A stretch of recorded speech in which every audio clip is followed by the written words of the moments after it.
Hi guys, welcome to another update on the Vista Cruiser. It's been a little while, but I have gotten more parts in. One of the things that came in there is the courtesy light kit that I ordered. My 1970 Cutlass Supreme has the factory lighting option, so it has lights all over the car, including footwell lights, and I've really grown accustomed to them. So I got a kit from American Auto Wire. It wasn't the cheapest kit. It was probably $5-6 more than Painless Performance's kit.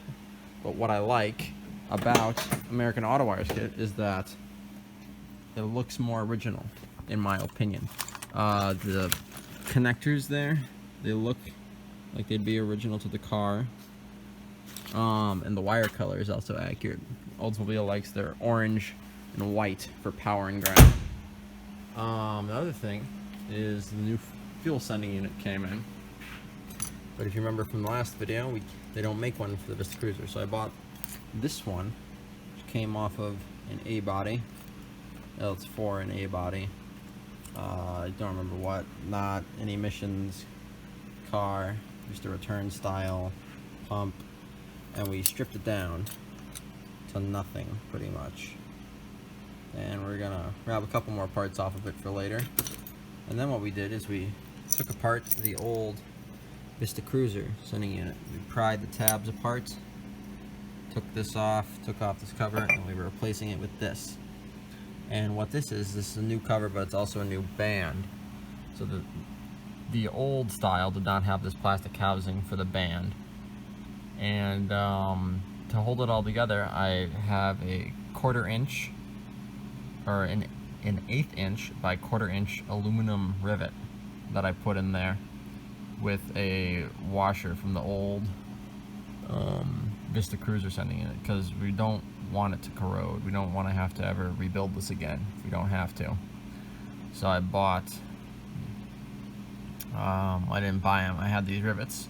I know they're aluminum, and then I ran as much of the old hardware as I could because it hadn't corroded yet.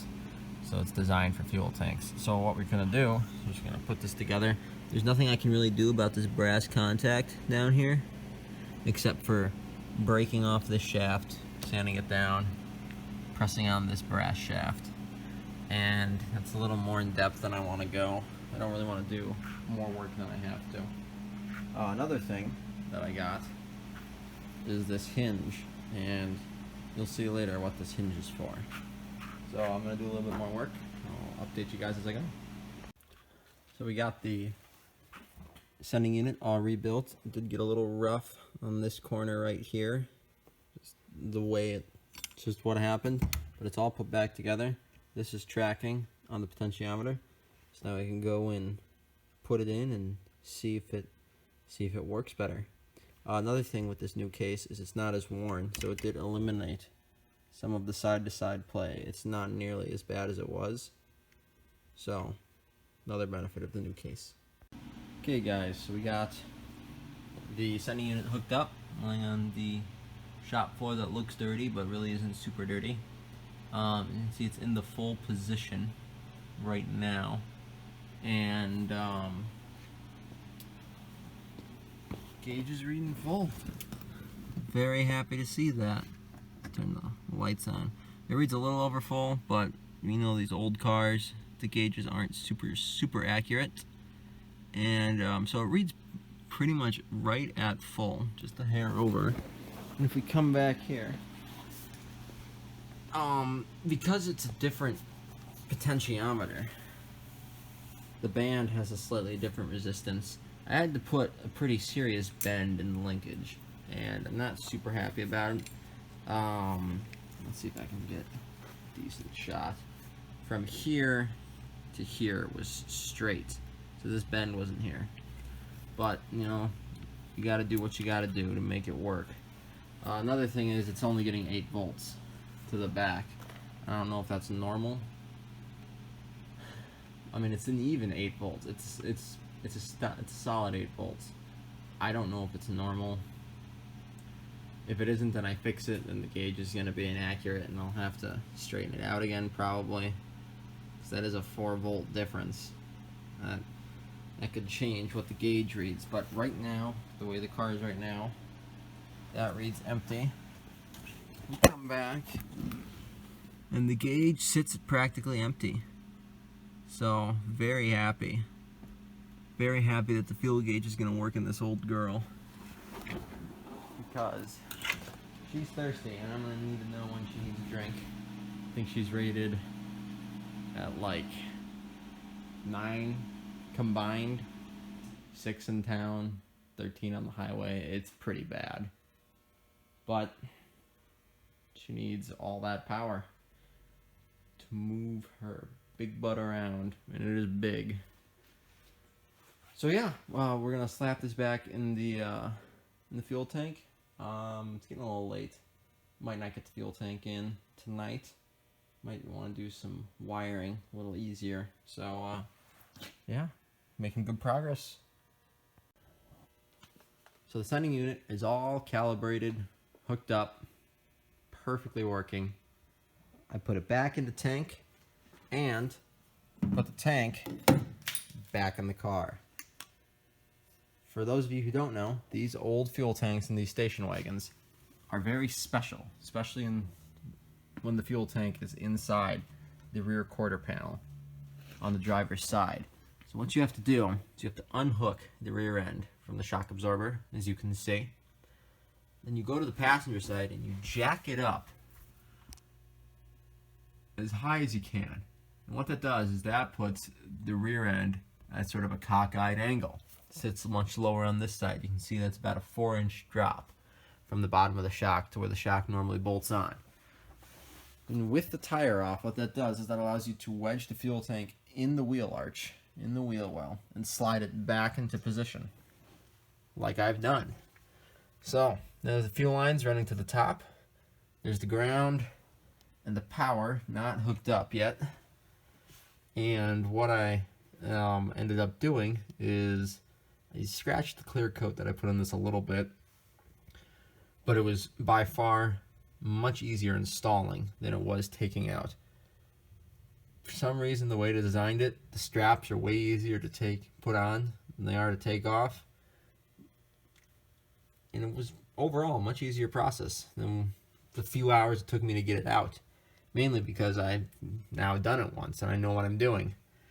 So there's 3 straps. There's 2 straps up here that bolt together, and they actually hook in on the side. I don't know if you'll be able to see it, but there's a little notch in the wall, a bracket that they've put on the side, and the strap just hooks in. Similar to the strap on the bottom too, except that hooks onto a U-bolt or an I-bolt on this side. So we got the tank in, which was a big thing on the list. I need to hook up a couple more fuel lines, but then I should. I'll put a few gallons of gas in this thing and have a running 455 Vista Cruiser, which has always been a dream of mine. For some reason, this is pretty high up there on the dream car list. And the fact that I found one in this good a shape for the price I got was pretty outstanding. But speaking of lists, there is a big list of things that we have to do to this car yet. First on the list right now is tires. Again, this list is not in any particular order of the things have to be done. It's just the way I wrote them down as I thought of them. So, tires. BF Goodrich makes a dual stripe white wall bias ply tire, which is what originally came on this car. I really want to go with them, but the fact is they're expensive. They're not as comfortable. They don't handle as well in the rain. They do really good burnouts, but they are a much stiffer tire. So I might do those. I might go with I can't really seem to find a dual stripe white wall radial, so I'd have to go with what's on here. This is a 20-year-old Michelin white wall, so I'd have to find something similar to that. Probably not a Michelin, but single stripe white wall radial. I mean, it'll be better in the rain. It'll be more comfortable, even though it's not original. I don't think it's that big of a deal, but we'll see what happens when I decide to buy tires. Next on the list, all the fluids have to be changed. Rear diff, tranny, engine oil, coolant flush, brake flush. It's all got to be done. Because I know the fluids are at least 5 years old in this car. And, you know, you're supposed to change your brakes every 5 years, coolant every 3, oil every 3,000 miles. Tranny, I don't know when that was last changed. I think there's about 20,000 miles on the tranny. Don't really know, so we're gonna see. We're gonna see what we can do about that. And the rear diff, no idea if that's ever been changed. I think the rear diff was swapped out like 30 years ago. I don't even know if it's the factory drive yet. Someone could have put a hot rod rear end in this. I have no idea. But we're gonna figure that out when we drive it down the road the first time. Fuel tank, almost done, almost ready to cross off.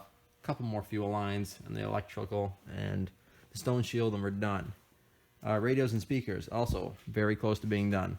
Need to make a bracket for each of these speakers, run the wire, run a powering ground on the radio, hook it up, and that's done. That's checked off the list. Weather stripping, I'm not sure if this is going to be that big of a deal because I haven't taken the car down the road yet. I do have a feeling it's going to be quite a problem with noise though. There's a visible gap between this side's vent window and if you take a peek, the weather stripping on top of the door, it is sort of coming off. So I think we might have a small air leak, but we'll see what happens when we take it down the road. But that'll be an expensive check off because this is not cheap weather stripping. Next thing is belts. This thing sat out in California for at least 5 years. Belts are probably dry rotted. I know the deflection is good, but I just don't want to break down the side of the road because my water pump's not being driven. Not really something I feel like risking. Cheap insurance. Brake hoses. Another thing that's got to be done. Most likely when I flush the brake system, they're probably swollen. I feel just a lot safer putting on new ones, and I can make them at work for cost. Pretty cheap. Also, inspecting the brakes. You know, the rear brakes look good. I haven't taken a peek at the front rotors or the pads, so we'll see what comes of that. Wiper blades, not really high on the list, but definitely needs to be done. Sewing the interior. This is something where my mom is going to come in. She's really handy with a needle, with an upholstery needle. And let me get a light, and I will show you exactly why. So, here on the front seat, they were recovered, I know, 10, 15, 20 years ago, somewhere within that range. They're not the original seat covers. But I don't think they use the highest quality ones because there's a tear right there, and there's a tear right there. So, we're going to see if we can sew any of that up, make it look a little better. We'll see what we can do about it. Another thing that's got to be changed, or repaired, is the headliner.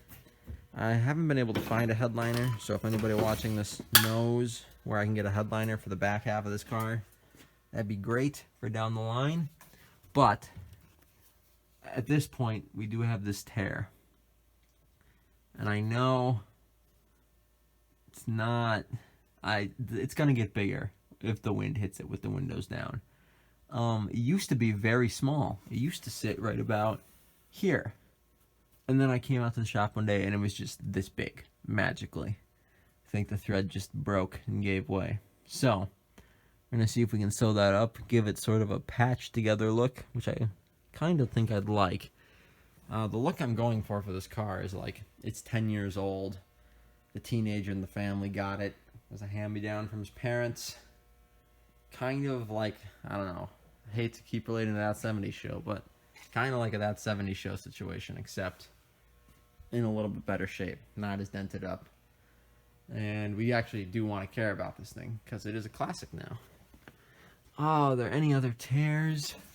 No, I did some peeking. I didn't find a build sheet in the headliner. Okay, so that's it for sewing the interior, really. Just those 3 tears. Nothing else really comes to mind. The power outlet, again, the wiring's prepped. I just got to run the bracket, run the wiring, and that's done, checked off. Tack, starred because it's optional. I've got the wiring all prepped. I've got the hinges now for it, so I can make it swing out of the way when I want it. Have a factory dash look. So that's definitely going in. Air conditioning is optional. I don't know if the system leaks. I don't even know if it works or if it has a charge. I need to take it somewhere where they have an R12 machine. I might convert it to 134A. We'll see what happens. We'll see how much I value air conditioning. None of my other cars have factory air conditioning. The Mustang doesn't because it was sold here in Michigan. The Cutlass doesn't because it was sold in Wisconsin, or here in Wisconsin. Cutlass is from Michigan. And I know the Delta 88, which you guys have not seen at all. It's a 66 Delta 88. That has an aftermarket air conditioning from the early 70s. So I don't know if that one works either. The belt's not hooked up. And I don't know if this air conditioning works. I'm not too concerned about it though. Ignition. I gotta go through. We got new plugs sitting right there. I gotta get new wires, cap, rotor, point set. Really get her dialed in. Wash and wax is definitely important. I want to get all this grease off. Get a nice protective film of wax on the car. And the window switch. To make the dash 100% complete, original, gotta swap out the window switch in the dash. Make it look pretty much original. So that's pretty much the list of what I want to get done by springtime. I think it's doable, but I can work on it as the classic car season here in Wisconsin continues, because that's what it's all about. It's fun working on your car. But we did have a very productive day today. Fuel tank is in. Tomorrow we're going to get all the lines fitted, throw a couple gallons in. We're going to see if she fires up. See if we can get that carburetor tuned, and we'll see what happens. So I'll catch you guys in the next one.